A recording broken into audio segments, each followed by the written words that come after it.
विद्यार्थी मित्रों, silver bells Mansarovar Palanpur school के ऑनलाइन एजुकेशन प्रोग्राम में आपका दिल से स्वागत है। विद्यार्थी मित्रों, आज हम standard 9th subject Hindi chapter number 4 जिसका नाम है कर्ण का जीवन दर्शन। कवि का नाम है रामधारी सिंह दिनकर। जन्म ईस्वीसन सन 1908, निधन ईस्वीसन सन 1974। विद्यार्थी मित्रों, कर्ण के बारे में तो आप जानते ही होंगे। कर्ण दानी पुरुष है। वह प्रतिदिन जरूरतमंद लोगों को दान देता है। उसे राज्य पाने की इच्छा नहीं है। वैभव पाकर भोग विलास में जीना उसके स्वभाव के विरुद्ध है। वह दयालु और उदार वृत्ति का है। गरीबों के प्रति उसके मन में करुणा है। उसकी यह अभिलाषा है कि वह अपनी दान वृत्ति से निर्धनों का दुख दूर करता रहे। कर्ण कुंती का पुत्र था। पांडवों में वह ज्येष्ठ भी था और श्रेष्ठ भी था। उसकी मित्रता दुर्योधन से हुई।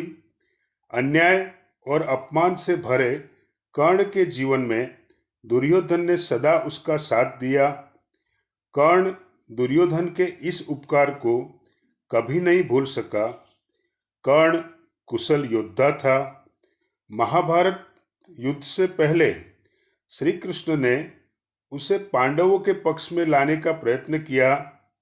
उन्होंने उसे राज्य देने का प्रलोभन दिया, परंतु कर्ण ने दुर्योधन का साथ छोड़ने से इनकार कर दिया।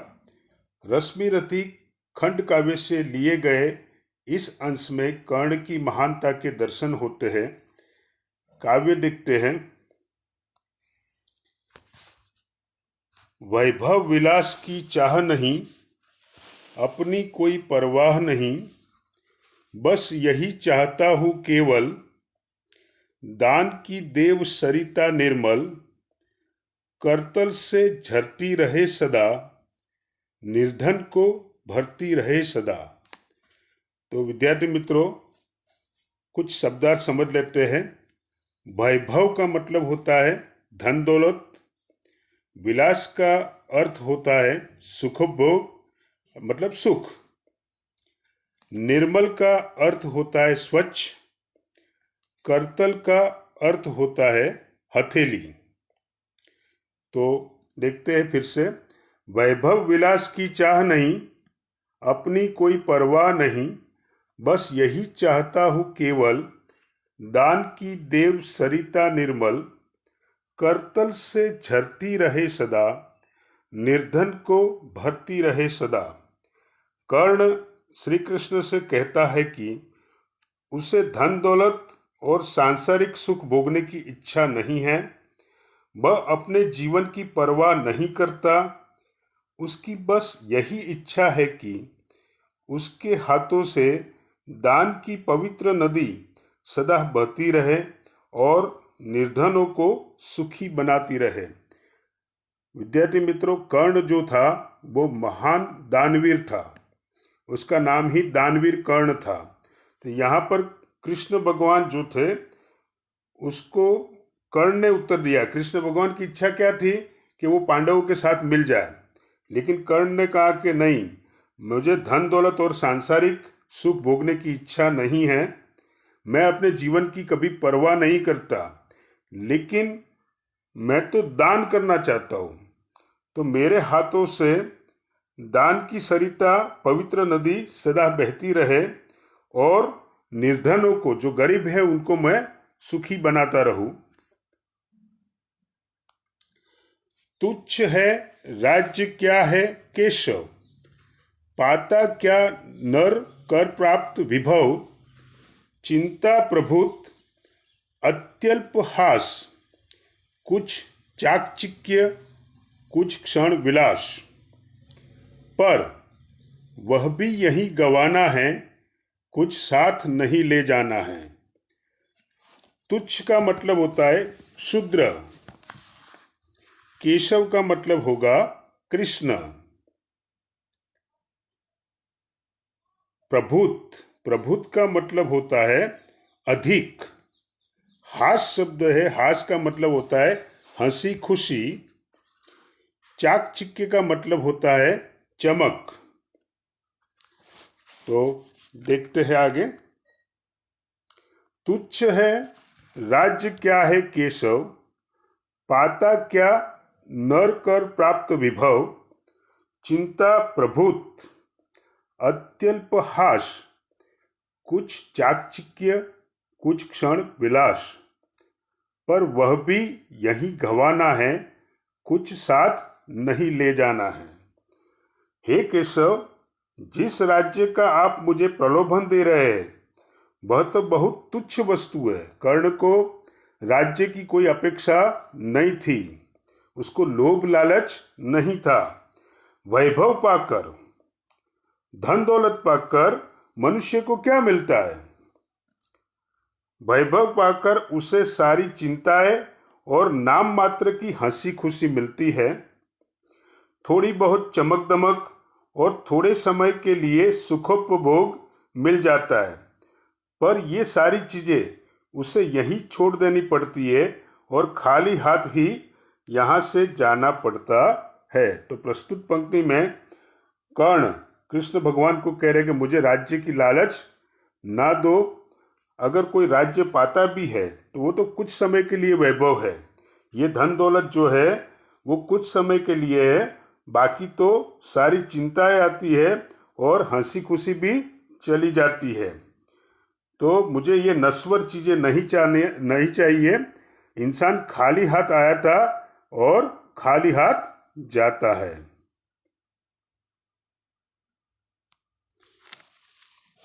नेक्स्ट, मुझसे मनुष्य जो होते हैं कंचन का भार न ढोते हैं, पाते हैं धन बिखराने को, लाते हैं रतन लुटाने को, जग से न कभी कुछ लेते हैं, दान ही हृदय का देते हैं।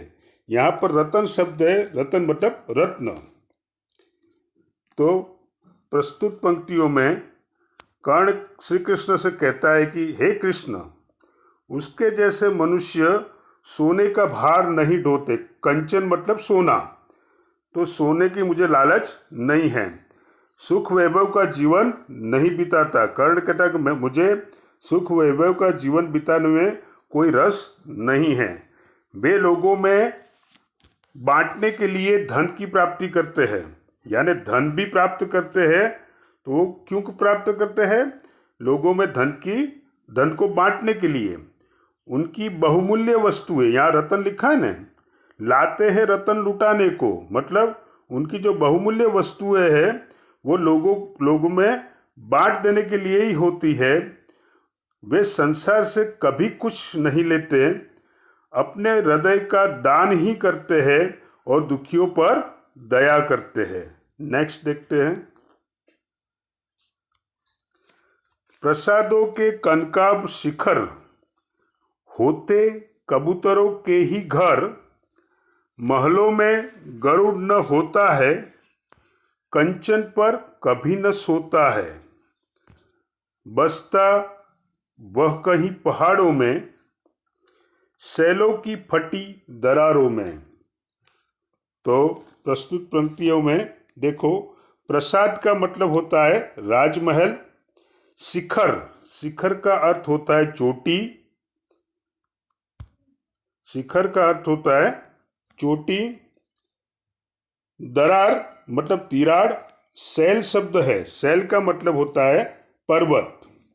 तो यहां पर कर्ण क्या आंसर दे रहे हैं श्री कृष्ण भगवान को कि सोने जैसी चमक दमक वाले राजमहलों की चोटियां कबूतरों के ही घर बनती है। मतलब सोने जैसी चमक वाले राजमहल की जो चोटी होती है, जो बुलंदी होती है, वहां पर कबूतर के ही घर रहते हैं। मतलब कबूतर ही वहां पर रहता है।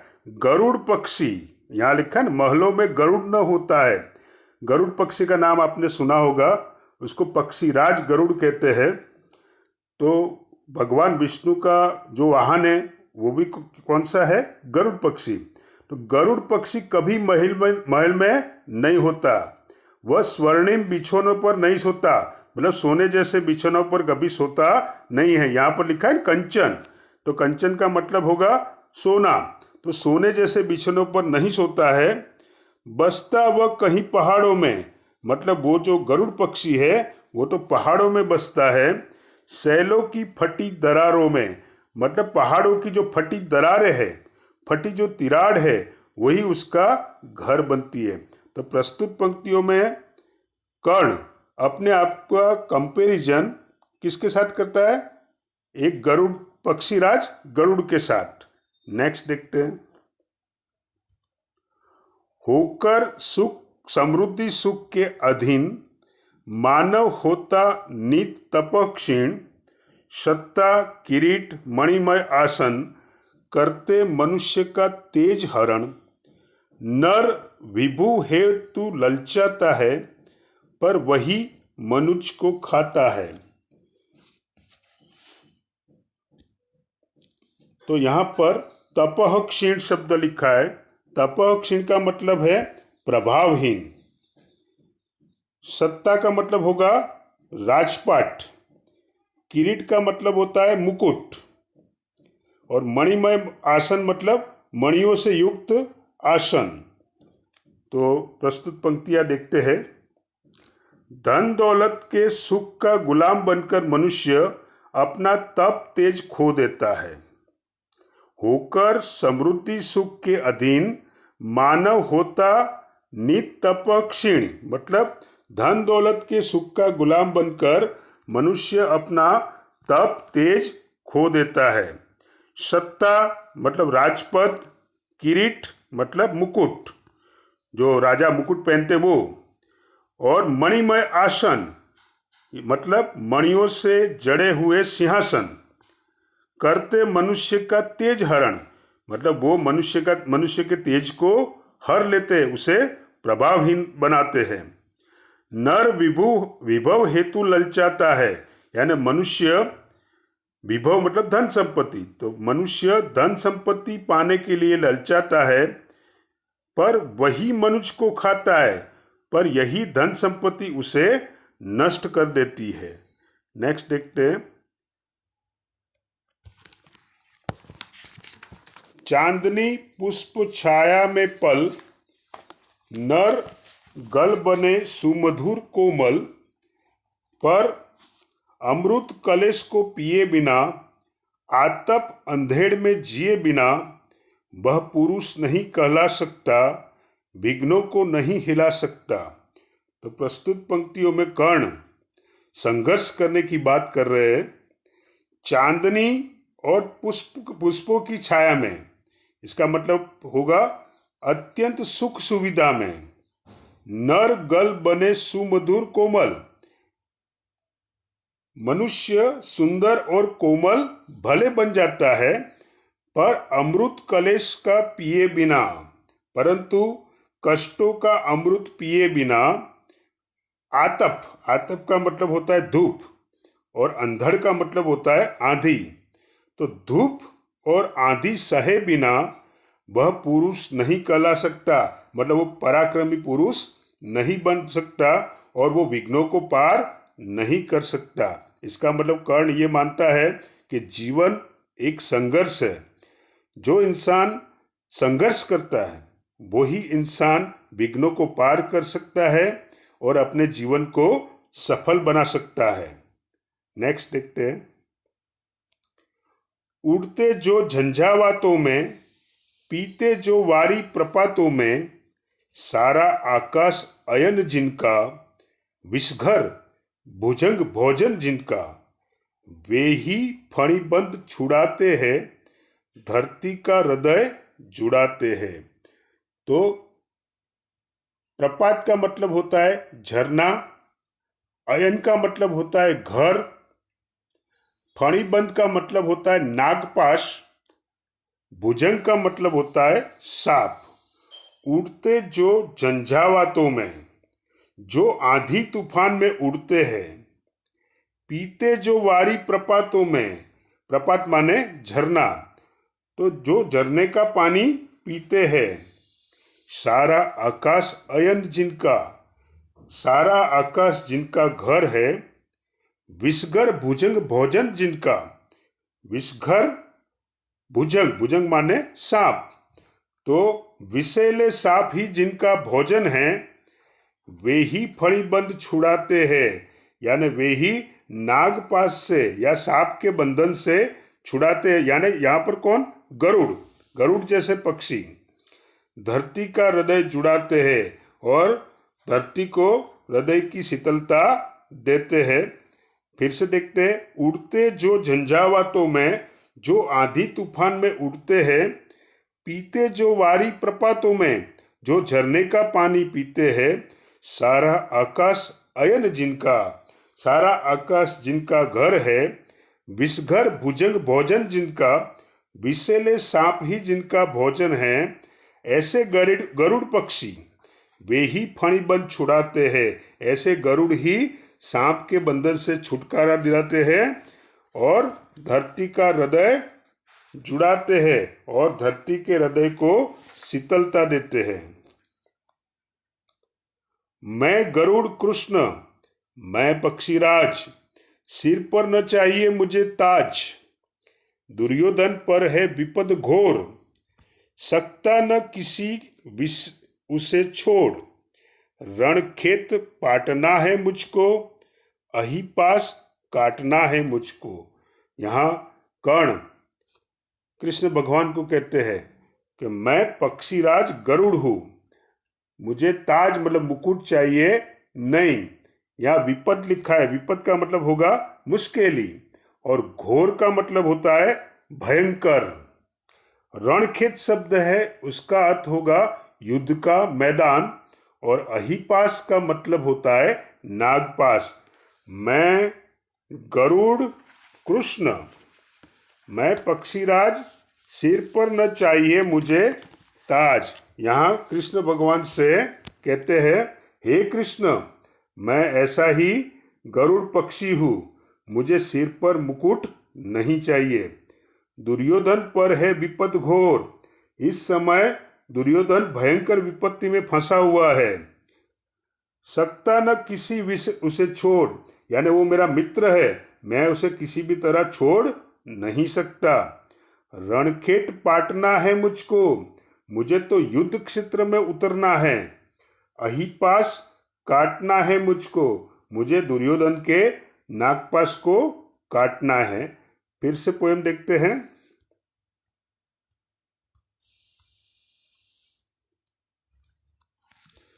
कर्ण, अपने महाभारत के महान कैरेक्टर कर्ण के बारे में तो सुना है, तो कर्ण कृष्ण भगवान से जो बात करता है वो बात है, वैभव विलास की चाह नहीं, अपनी कोई परवाह नहीं।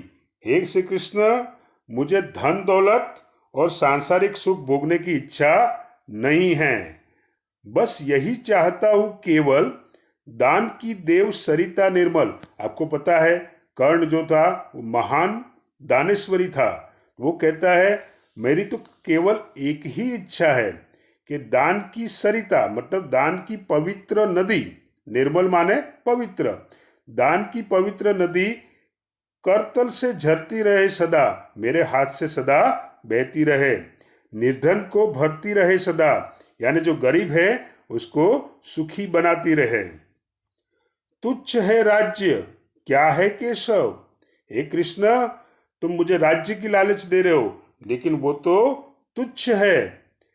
पाता क्या नर कर प्राप्त विभव, यानी धन दौलत पाकर इंसान क्या पाता है। चिंता प्रभुत, यानी चिंता ज्यादा, प्रभुत मतलब अत्यंत ज्यादा। अत्यल्प हास, हास का मतलब होता है खुशी, तो थोड़ी सी खुशी मिलती है। कुछ चाकचिक्य, चाकचिक्य मतलब कुछ चमक। कुछ क्षण विलास, कुछ क्षण के लिए सुख मिलता है, वैभव मिलता है, पर वह भी यही गंवाना है। आपको पता है इंसान खाली हाथ आया है और खाली हाथ जाएगा, तो वो भी यहाँ पर गंवाना है। कुछ साथ नहीं ले जाना है, मतलब कुछ भी साथ लेकर जाना नहीं है। मुझसे मनुष्य जो होते हैं कंचन का भार न ढोते हैं।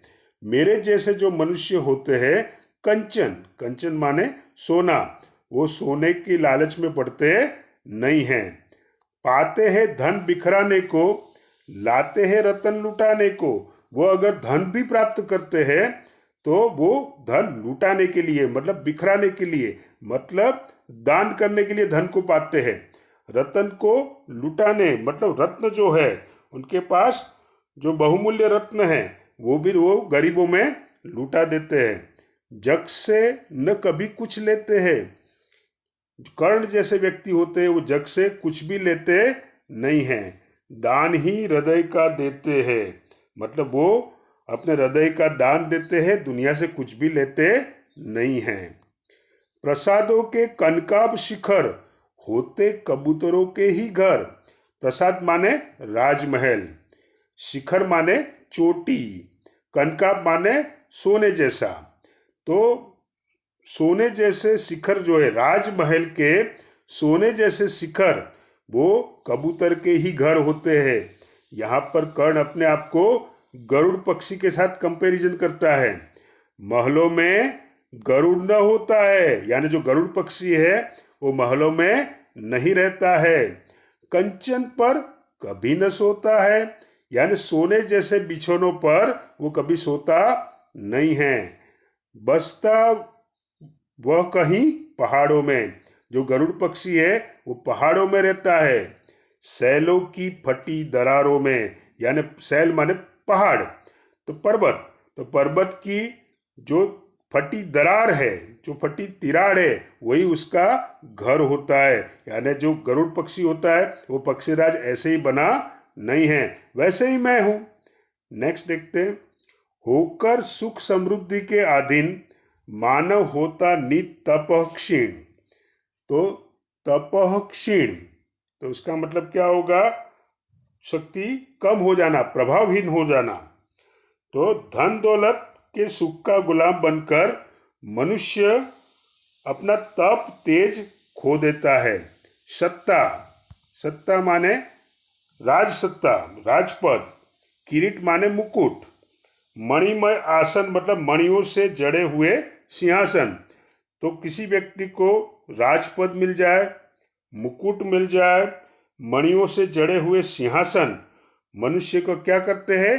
तेज हरण, उसके तेज को हरण कर देते, प्रभाव का हरण कर देते। नर विभु हेतु ललचाता है। नर जो है मनुष्य, वो धन संपत्ति पाने के लिए ललचाता है, पर वही मनुष्य को खाता है, मतलब वो धन संपत्ति उसे नष्ट कर देती है। आगे देखते हैं।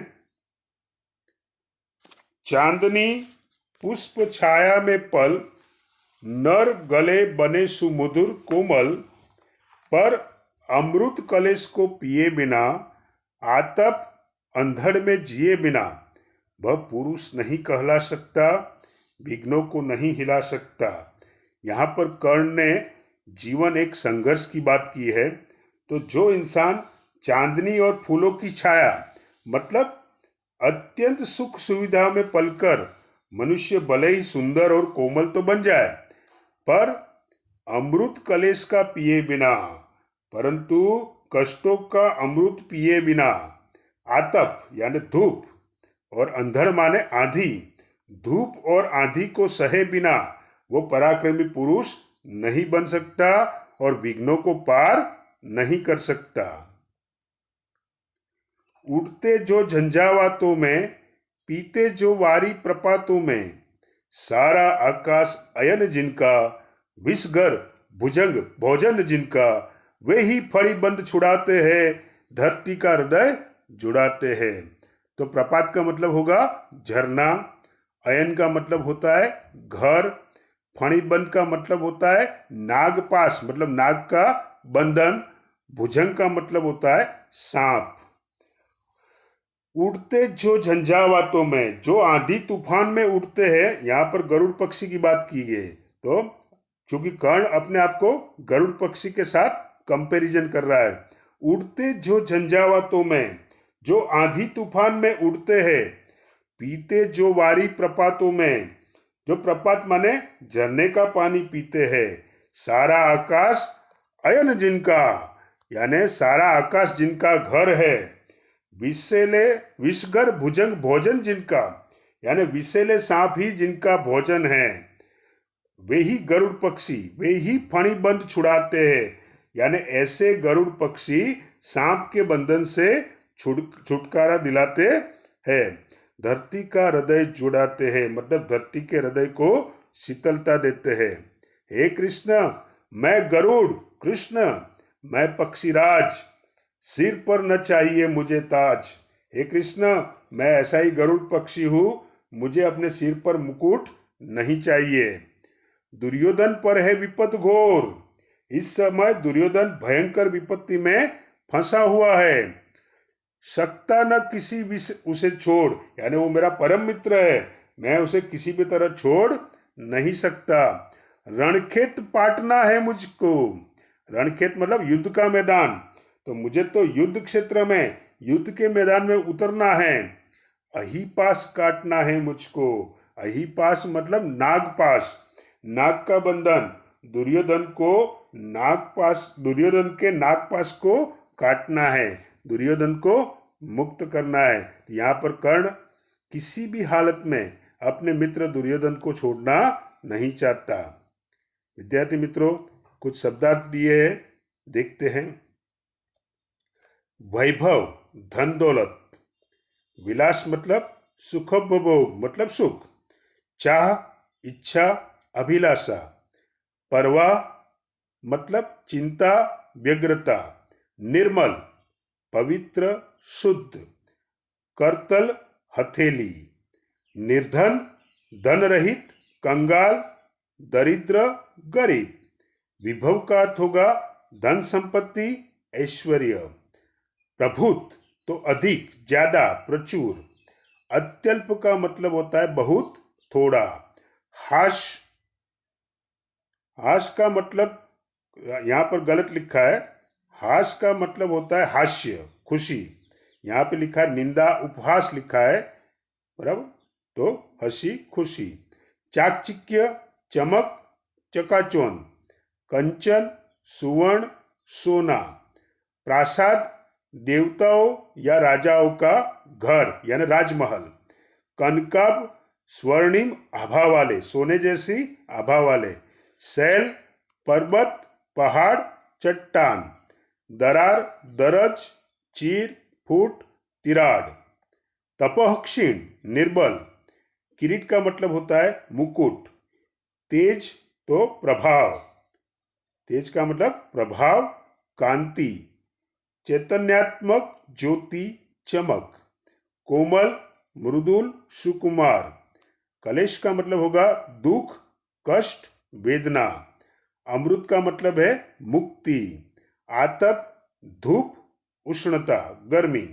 अंधड़ का मतलब होता है आंधी तूफान। झंझावात का मतलब होगा वर्षा सहित तीव्र आंधी, यानी वो आंधी जिसमें बारिश भी होती है। वारी का मतलब होगा जल पानी। प्रपात का मतलब होता है पहाड़ या चट्टान का खड़ा किनारा, लेकिन यहां पर आपको याद रखना है झरना। प्रपात का मतलब झरना। अयन का मतलब यहाँ पे लिखा है गति चाल पथ गमन, लेकिन आप उसको घर भी कह सकते हो। विष का मतलब होता है गरल जहर। भुजंग का मतलब सर्प विपद। भुजंग का मतलब सर्प। विपद का मतलब आपत्ति संकट। घोर का मतलब होता है भयंकर विकराल। पाटना मतलब ढेर लगा देना। अहीपास का मतलब होता है सांप का बंधन फणिबंध। तो विद्यार्थी मित्रों, ये जो शब्दार्थ थे वो शब्दार्थ आपको होमवर्क में 2 बार लिखना है, क्योंकि इसके शब्दार्थ थोड़े हार्ड है। अगर शब्द आपकी समझ में आ जाएगा तो काव्य की सारी पंक्तियां समझ में आ जाएगी, लेकिन अगर शब्दार्थ समझ में नहीं आएगा, वर्ड समझ में नहीं आएगा, तो सेंटेंस बिल्कुल समझ में नहीं आएगा। तो कर्ण का जीवन दर्शन जो पोएम है उसके शब्दार्थ थोड़े से टफ है, तो आपको कितनी बार लिखना है? 2 बार लिखना है और तैयार समझ कर तैयार करना है। और स्वाध्याय में देखो, क्वेश्चन नंबर 1 जो है वो आपको लिखना नहीं है। खाली क्वेश्चन नंबर 2 आपको लिखना है। क्वेश्चन नंबर 2 संक्षेप में उत्तर दीजिए 1 2 3 4 वो आपको लिखना है। और क्वेश्चन नंबर 3 निम्नलिखित पंक्तियों का भावार्थ लिखिए वो आपको लिखना है, बाकी कुछ भी लिखना नहीं है। तो प्रस्तुत खंड काव्य जो था वो कर्ण के बारे में था।